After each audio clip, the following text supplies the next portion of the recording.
Welcome to this session of the CX Exchange. My guest today is MaryAnn Monroe, the Vice President for Total Experience Solutions and Services at Maximus. MaryAnn, thanks for joining us again today. Thanks for having me. In many ways, when this day of the CX Exchange, and the focus here on technology, and there's probably no better time for agencies to take advantage of these emerging and current technologies to what they're saying is close customer gaps. Where are we today? How do we get better? You know, whether we're talking cloud or data analytics or advances in artificial intelligence, agencies really have to and are continuing to understand what their customers are, how they work, what their needs are in new and more efficient and effective ways. The Digital Services Memo from OMB, the IDEA Act that Congress passed several years ago, are driving a lot of the adoption of these technologies, and as part of this whole CX evolution we've been going through the last several years. So let me start with the technology question, because I think we can talk the importance of the people, we can talk the meeting the mission, but underneath all that is the technology. So what are you starting to see? How is technology really impacting CX today like never before? Sure. Certainly technology is impacting customer and employee experience in ways that we've really been able to leverage in delivering customer experiences, digital experiences to the public that we serve through our Maximus programs. What we've been able to do and to really leverage is bringing together disparate technologies into one single platform to make it easier to integrate the platforms, but also for our customers to have a more simple, seamless, and secure experience when interacting with a digital service, as well as a human-based service as well. So we're pulling together these disparate systems into one single unified platform that makes it easier for the customer to interact in a more simple, seamless, and secure way with the services we provide if they're online services, as well as the platform being able to give us our data all in one single pane of glass. That's really critical because that really taps into our employee experience and the tools that we provide at their fingertips, as well as our managers and supervisors to be able to have that view of the operation and also of the customer and employee experience in one single place. The tool and the integration, I've heard this time and again from a lot of different folks. Previously, if we look back 3, 5, 10, 12 years ago when we talked about CX, was a bunch of these disparate tools that didn't talk to each other, and that created problems. You knew something that I didn't know, and then therefore how do we together solve a problem? Is that the way it used to be? I think we're seeing much more platform-based delivery, and that's really what we're focused on at Maximus, is really the platform delivery that can be a repeatable model that we can use over and over again, but also customized to different agencies' needs as well, so that they can bring in their own technology if that's what they'd like to do, or we can provide it. I think part of it is this idea that 80% probably were the same. It's that 20% delta that stands out. Right. We all want to know what our employees think, or we want to know what our customers are saying. Now you do food and I do taxes, so we're different things, but basically is that true for a lot of agencies, that 80-20 rule? And I know it could be 90-10, it could be 75-25, but most people want the same basics. I see that being the case in the programs that we support at Maximus, where our agency partners are really looking for the pulse of the public, and they're looking for us to tell them what they might not know. For example, in one of our programs where we support public health of the nation, they were looking for very specific insights from the public around the topic of disease, pandemic, et cetera. And having that data at our fingertips and being able to use that and inform the agencies that we work with is very critical, because it also helps inform decisions, but also where pivots may need to be made or information needs to be developed or content, et cetera. Trying to bridge the gap in many cases where information doesn't exist, or maybe doesn't exist as clearly as it needs to based on what the public is telling us.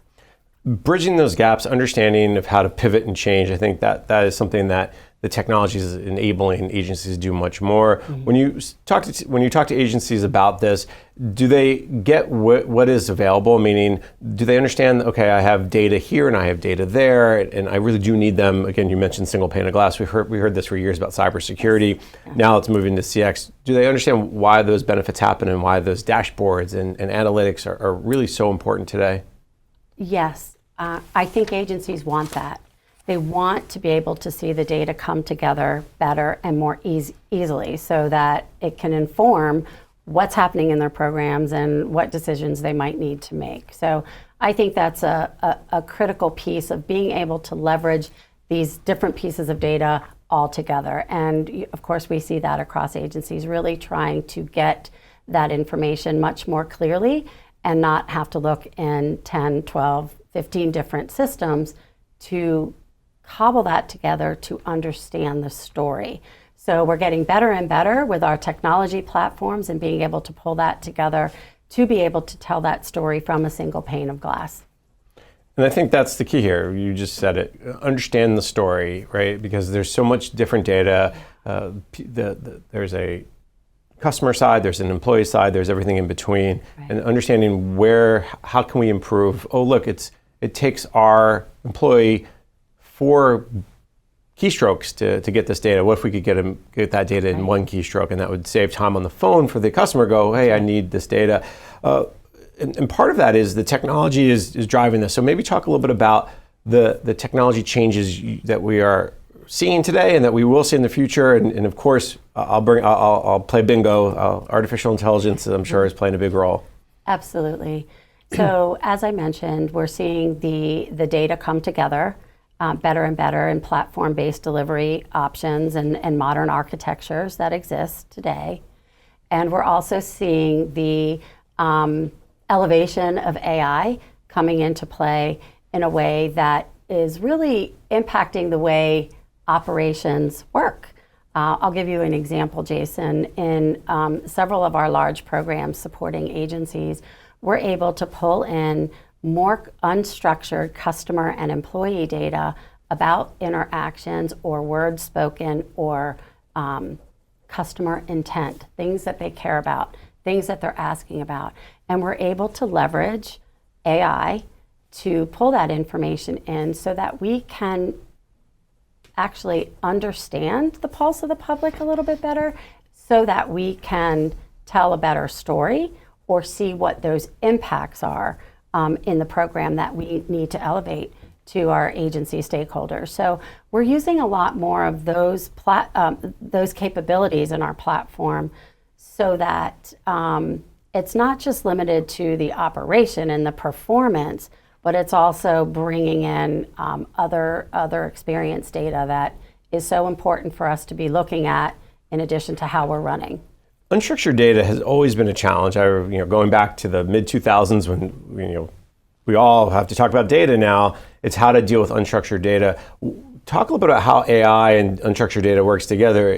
You always think of like word clouds, but I know it's more than that, of course. It is. AI has really been able to tap customer sentiment and employee sentiment in ways that is really something that we're leveraging in several of our programs at Maximus so that AI is kind of putting together the common sentiments around topics as well as employee. It's enabling employees with agent assist, for example, where AI is really helping to understand the topics being asked and serving up the particular knowledge that our employees can use to answer questions. So those days of where employees had to flip through a gazillion different pages of information, whether it's digital or in a notebook, we've certainly come a long way where AI is enabling very specific topics to be served right up to the desktop for them to click on and use as a resource to answer questions. That is so important because, again, it goes back to time to answering questions, efficiency, and then it also makes the employee experience better because they don't have to flip through that notebook and, okay, hold on, this is my other notebook. Right. And it gets frustrating and the person on the phone gets angry because they're taking so long or they're on hold. So I think it's a great example of the way the technology can drive more effectiveness, efficiency, and change. And there was another thing I wanted to just add to that, to build on it, is not only is it helping make that employee experience more efficient, but it's also enabling us to integrate other forms of omni-channel communication into the interaction. For example, if somebody has called for a particular piece of information, health information, for example, we're able to integrate and say, would you like us to text that information to you or email it? And many times we can text it right to the customer while they're still on the line and check to see that they've received it. So I think, again, it's allowing the integration of other omni-channel communications into the equation and really meeting people where they want to be met. And when you're talking specifically about maybe older people who are more comfortable, I've been using email for 25 years, I want email versus text, or don't send me a link. I hate having to be on my phone and pressing links, right? That ability to do multiple delivery channels is hugely important. We start to get down the path of AI. I just want to take a half a step back. When folks hear AI these days, it's either, oh, ChatGPT, here we go, it's going to rule the world. I think let's just take a half a step and define AI in that broad sense. When Maximus is adding AI to products, it's not just, oh, ChatGPT. There's a lot of different flavors. Absolutely, absolutely. So AI exists in the form of automation, where you can automate processes in back end to make more efficient services happen in your operation. And then AI takes the form of sentiment, as I described a moment ago, in terms of being able to pull sentiment from text and voice into our data platforms to inform us. So I think it's something that, though, as we continue on this journey integrating AI, we have to think about it very carefully, and we have to be very transparent about how we're using it. Because AI can take the opposite effect too, where perhaps the public may lose trust in an agency or a company like Maximus if we're not being responsible and ethical and transparent about how we're using it and how we're securing the data as well. I think that's really key. You hit up on lots of big important words: transparency, security, and trust. And I think that's where people start to go, oh, here it comes, the government or the industry with their AI tools. You have automation, you have sentiment. I imagine it's also being used in data analytics. I'm sure some dashboards are, again, single pane of glass, understanding what you're seeing. And then imagine it's also, there's probably some ChatGPT options there too, floating in. And before people go, oh, great, there goes my job. This is not about losing jobs. This is not about taking your job away. It's actually all about making the employee experience, your job, easier. Are you starting to see that from agencies and communicating that to their employees? Yes, we are. And we're also communicating it to our employees at Maximus, because AI can be leveraged to automate processes that they're doing and spending a lot of laborious time and costing agency dollars to do. So really how we talk about it and integrate it carefully into our processes at Maximus is really in looking at what processes are appropriate to be automated and then taking those there so that our employees can serve the public and meet their needs at a deeper level and let other forms of technology take over where it makes sense. I'm not sure anyone has ever said when the manual input of data or the bringing together spreadsheets, if I could only do that every day for 4 or 5, 6 hours a day, and if I can get the computer to do it in 10 minutes, that's good. No one's ever complained about that cherry off.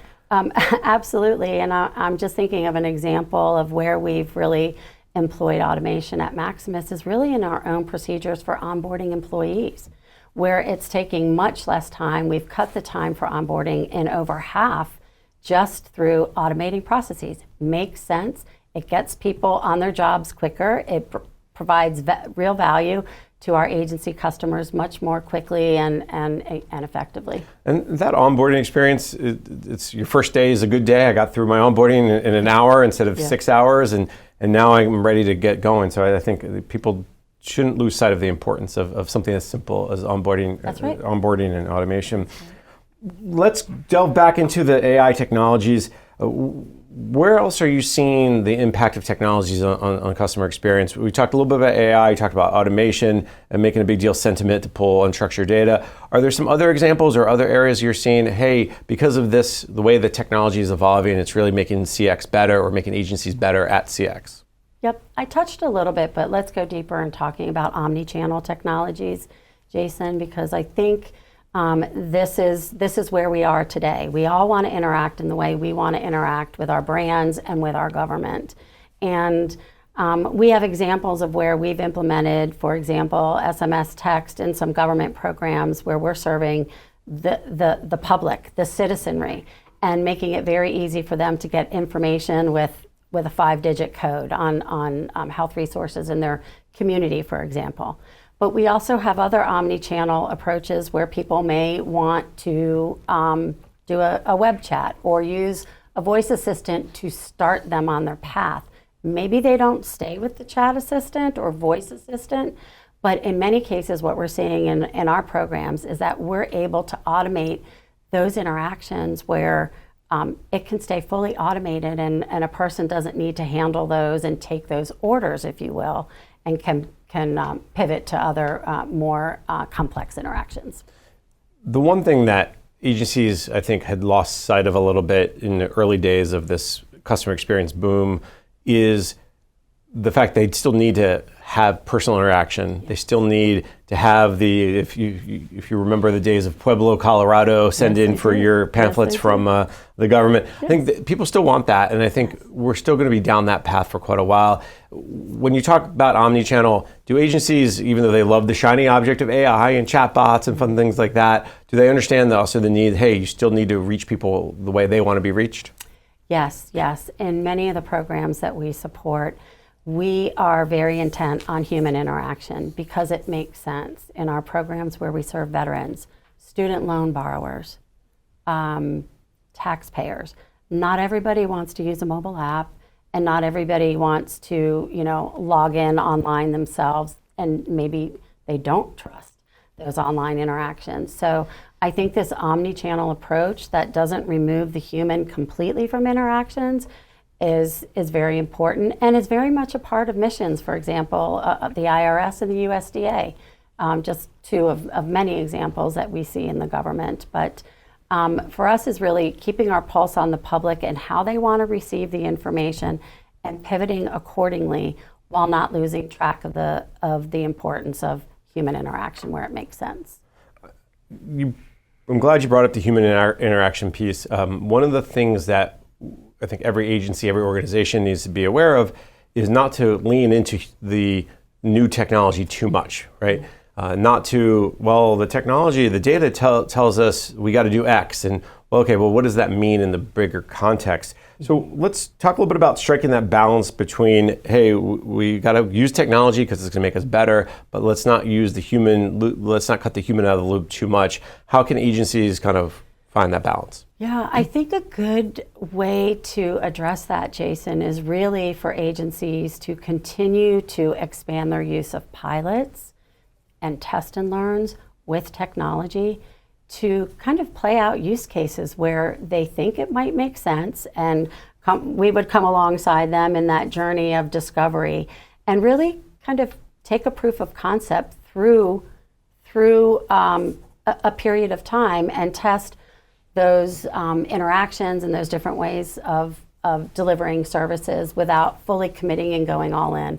I think you bring up a good point about going for the nice, bright, shiny new thing. And I think we need to be very careful that while we understand technology can enable better services, and we are all in with that, and we are all in with improving digital experiences where it makes sense and where people need those services. The fact is that we need to understand who we're serving and be able to provide those services. In many agencies, in-person services are still vitally important. Social Security, IRS, USDA, Department of Veterans Affairs.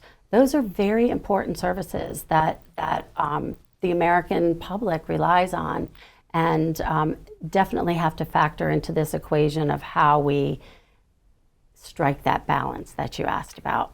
I think what we've seen over the last few years is the pendulum swung a little too far of automation and getting the human out of the loop, and now it's starting to swing back. The grocery store I always think of as they went to this self-checkout, and then they realized, oh, this self-checkout maybe is not as good as we thought it was. And now you're seeing more cashiers because people don't, if I have one thing, it's fine. If I have 20 things or 40 things, I'm buying a big cart. That's annoying, and that it's quicker for the organization, it's quicker for the person as well. It's a better experience.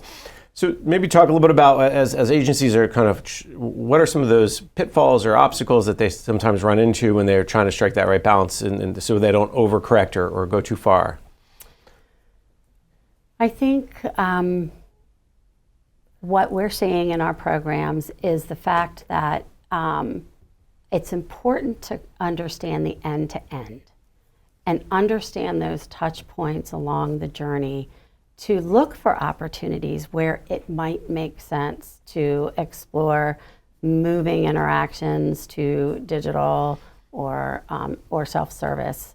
But I think understanding that total experience or that end-to-end is something that we're trying to do more and more, and impact with our agency partners as well, because I think that gives you some real tangible information in which to work with, and data that helps drive decision making on where to integrate these newer emerging technologies and where they might make most sense. You mentioned the understanding the end-to-end. We talk a lot about customer journeys. I know that's something that the White House and OMB is really pushing agencies to understand. Life experiences is one example. The high-impact service providers. What are some of those best practices to use the data to help understand those customer journeys? What are you seeing from either your customers, or what they ask, and what kind of questions they ask that you can help them answer? Sure.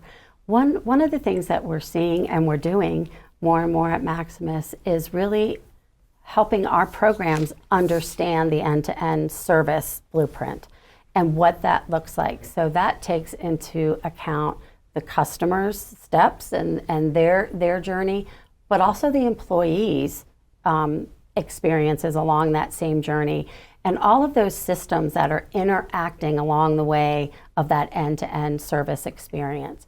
And really having that bigger picture helps to highlight pain points pretty quickly. And that's been a real effective method that we have been integrating and enabling our programs to do or come alongside them and advise them on, because the experience isn't just limited to the web experience, for example, right? It's all of those other touch points that customers may interact along the way, whether it's a web chat or a voice assistant, et cetera, et cetera. Goes back to the omni-channel discussion we had just a few minutes ago, where if you have a pain point on the text messaging or you have a pain point on the phone, it's still a pain point, and the person on the other end doesn't care. It's such a problem. I was online on hold for 10 minutes or 20 minutes, or whatever long it is.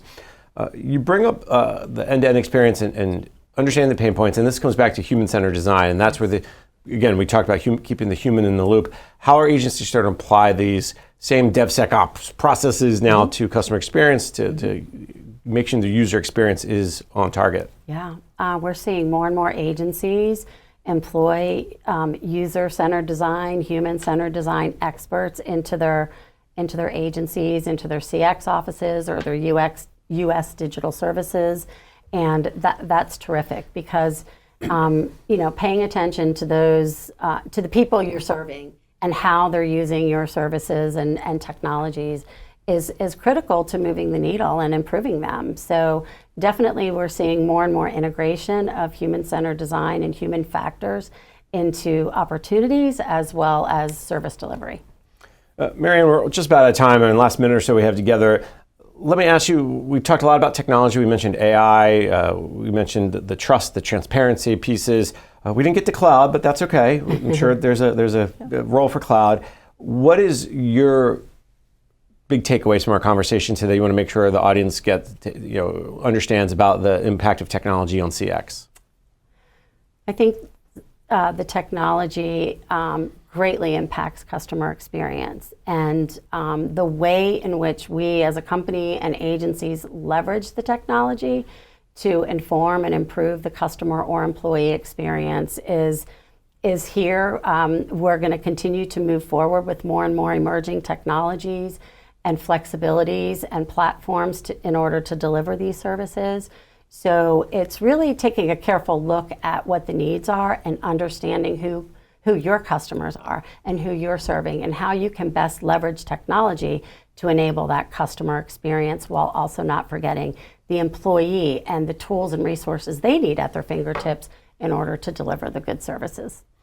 It's the total end-to-end understanding of the journey. It's the where technology fits. Don't overcorrect. I think there's a lot of good advice you offered up, but we're out of time for this session. So let me thank my guest. MaryAnn Monroe is the Vice President for Total Experience Solutions and Services at Maximus. MaryAnn, always a pleasure. Thank you so much. Thank you for having me, Jason. I'm Jason Miller, and you're watching Federal News Network. Now let me send you back to the studio for more from the CX Exchange.